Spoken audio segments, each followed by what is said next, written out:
할렐루야. 무슨 광풍이 흘러간 것 같은 하나님의 은혜 가운데 우리 장립 기념 부흥성회가 참 은혜 가운데 끝났는데, 여러분 끝이 아니라 시작이죠. 새로운 시작이지요.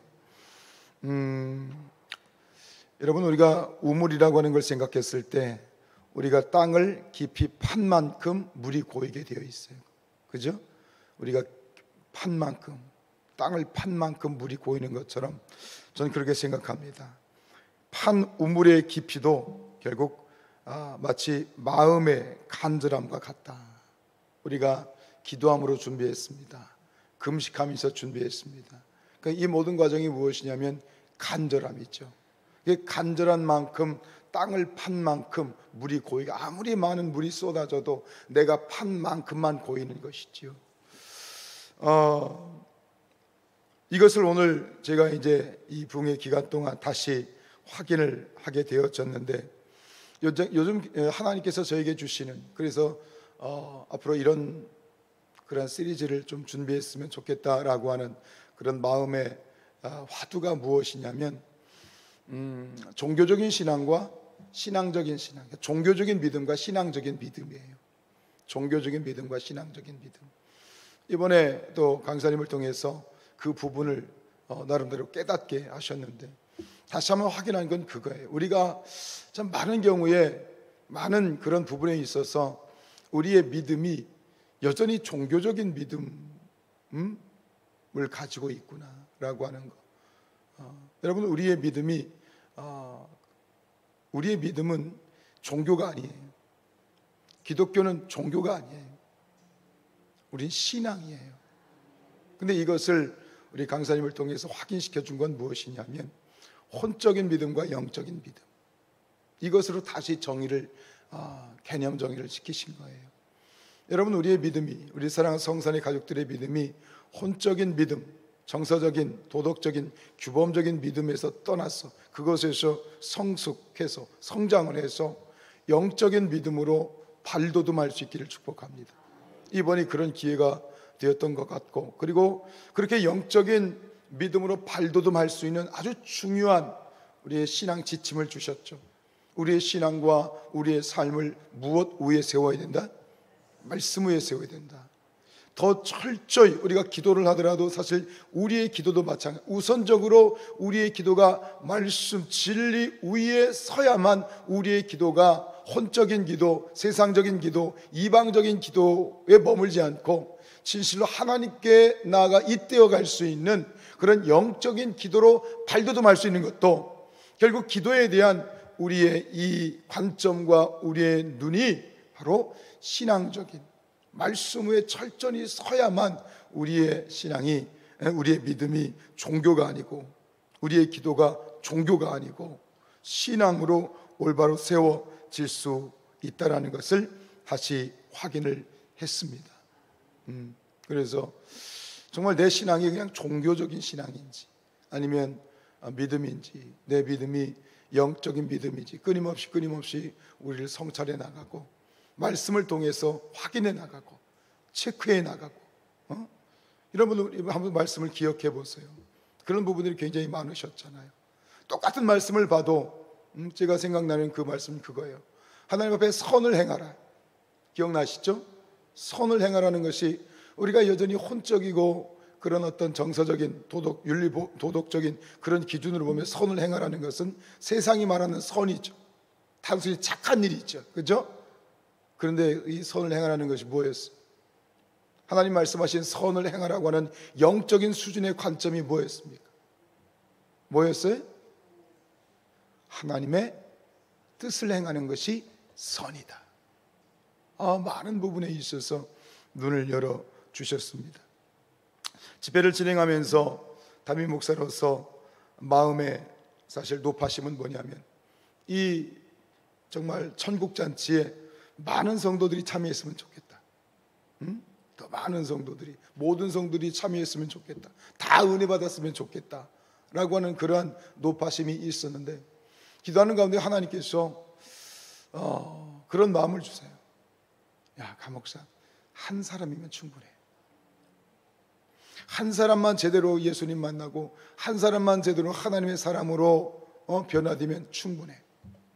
그러면서 이렇게 말씀하세요. 왜 그럴까요?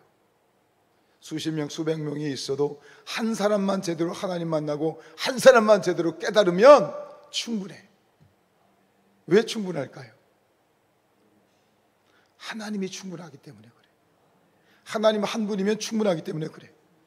우리 가운데 한 사람만 제대로 하나님의 사람이 되면 우리 가운데 계신 하나님이 충분하기 때문에 그 한 사람, 즉 다시 얘기하면 하나님으로 말미암아 우리 재단이 뒤집어지고 기적이 일어나고 역사가 일어나고, 하나님께 이렇게 기도시키시더라고요. 한 사람만 제대로 하나님의 사람으로 변화되게 하옵소서. 한 사람만이라도, 한 사람이라도 제대로 하나님 안에서 예수님 만나게 하옵소서. 분명히 그런 역사가 있게 되었음을 제가 들은 것도 있지만, 또 직간접적으로 들은 것도 있지만, 분명히 우리 가운데에서도 그런 한 사람이 우리 가운데 분명히 계시리라고 믿습니다. 어쩌면 욥을 읽으면서 그래요. 욥도 마찬가지였을 것 같아요. 욥도 이 단련, 정말 극심한 고통을 통해서, 이 고통을 통해서 욥이 어떻게 단련되어졌느냐, 욥이 받은 단련은 바로 이것인 것 같아. 여전히 욥도 혼적인 믿음의 사람, 의인이었지만 그 의로움이 여전히 혼적인 단계에서의 의로움이었다면, 그 혼적인 의로움이, 그 혼적인 믿음이 이 고난을 통해서 욥도 결국은 영적인 믿음으로 성장해가고 성숙해가는 그런 과정이 아니었을까라는 생각이 들어요. 여러분, 이 세상을 제대로 하나님의 마음, 하나님의 눈, 하나님의 관점으로 볼 수 있는 그러한 말씀이 기준이 되고, 끊임없이 말씀 위에 우리의 삶과 신앙을 세워가는 그런 시작점으로, 원년으로 삼고 정말 마음 단단히 가지고 말씀 위에 서가는 우리가 되었으면 좋겠습니다. 우리가 이제 주일에, 요즘 이제 제가 발견한 찬양이기도 하고, 주일에 이제 우리가 특송하게 될 찬양의 제목이 뭐냐면 말씀 앞에서라는 찬양이에요. 근데 가사가 너무 좋더라고요. 말씀 앞에서라는 가사의 뒷부분에 보면 이렇게 돼 있어요. 하나님 말씀에 두려워 떠는 자, 그 말씀에 생명을 거는 자, 이렇게 돼 있어요. 한 사람 찾으시는 주님의 약속을 믿어. 하나님 말씀 앞에 두려워 떨고 하나님 말씀에 생명을 거는 한 사람, 그 한 사람이 오늘 욥이기도 하고 또 우리이기도 한 것이겠지요. 하나님 말씀에 운명을 거는 자, 순종하며 주 따라가는 자, 영원한 하나님의 나라를 이루어갈 그 한 사람, 그리고 우리 성산 교회, 그런 교회가 되었으면 좋겠습니다. 욥의 고난을 어떻게 바라볼 것인가? 네, 그렇습니다. 우리가 욥의 고난을 바라보면서도 오늘 우리에게 주었던 그 은혜를 다시 한번 재확인할 수 있는 것이죠. 고난을 우리가 어떻게 볼 것인가?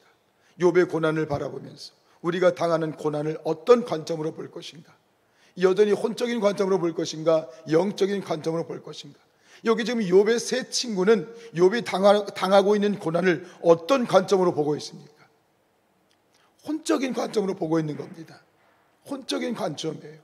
그들이 가지고 있는 하나님의 어떤 이미지를, 하나님을 그들의 틀에 가두어 놓고 그런 혼적인 관점으로 보고 있는 거예요. 네가 고난을 당하는 것은 네가 죄를 지었기 때문이다. 여러분, 하나님은 우리를 죽이시는 분이 아닙니다. 하나님은 살리시는 분입니다. 때로 우리가 우리의 죄 때문에 고난을 당할 수도 있습니다. 인정하시죠? 그 고난이라는 것은 우리를 죽이기 위한 고난이 아니고 궁극적인 것은 우리를 살리기 위한 고난인 거예요. 그런데 혼적인 관점으로 말씀을 보고 혼적인 관점으로 욥의 상황을 보니까 살려야 되는 하나님을 죽이는 하나님으로 만들었어. 그러면서 굉장히 잔인한 말을 내뱉죠. 네가 고난을 당하는 것은, 네 자식들이 죽은 것은, 네 10명의 자식들이 죽은 것은 네 자식들이 죄가 있기 때문에 천벌을 받은 것이다. 이딴 식으로 나가는 거예요. 근데 이 모습이, 이 욥의 친구들의 모습이 보니까 우리의 모습이기도 해요.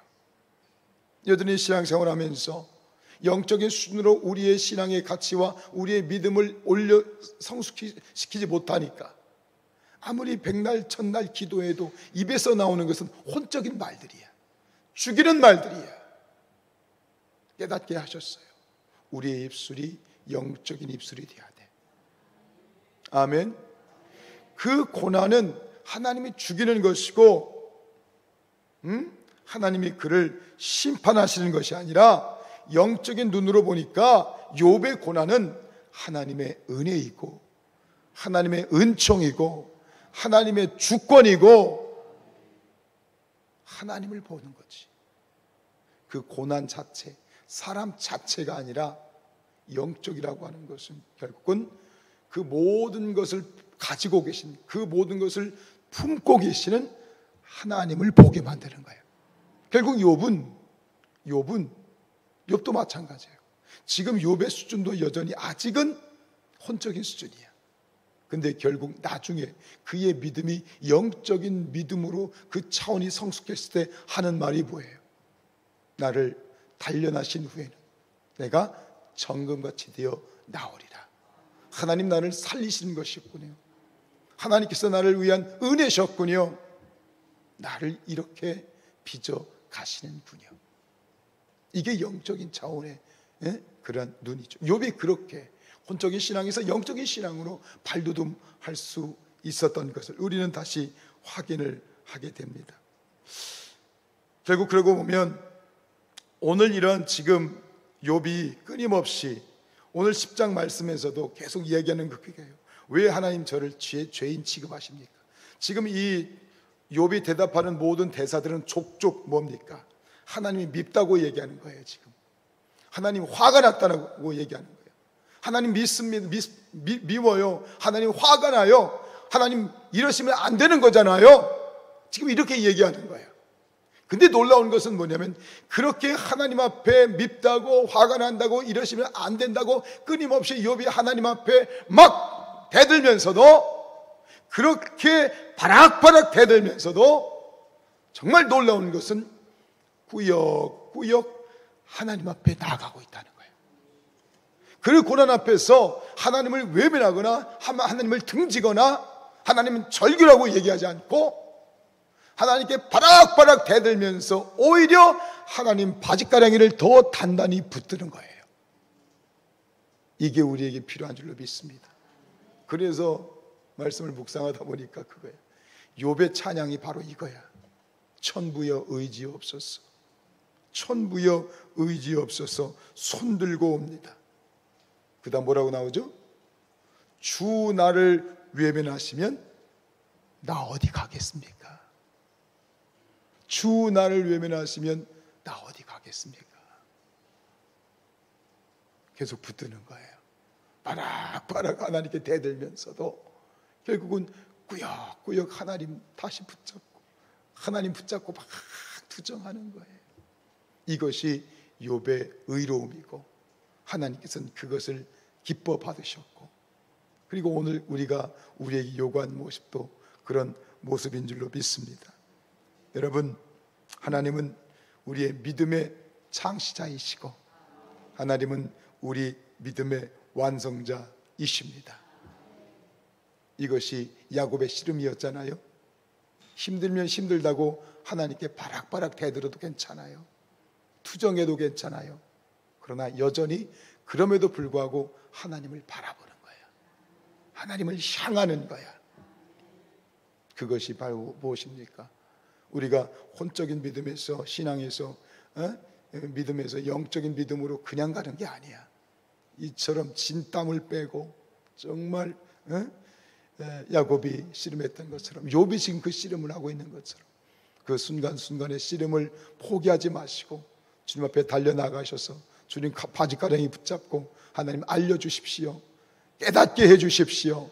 주님 발견하게 해주십시오. 그렇게 기도하고 달려나갈 수 있는 그런 우리의 믿음이 될 수 있기를 축복합니다. 기도하겠습니다.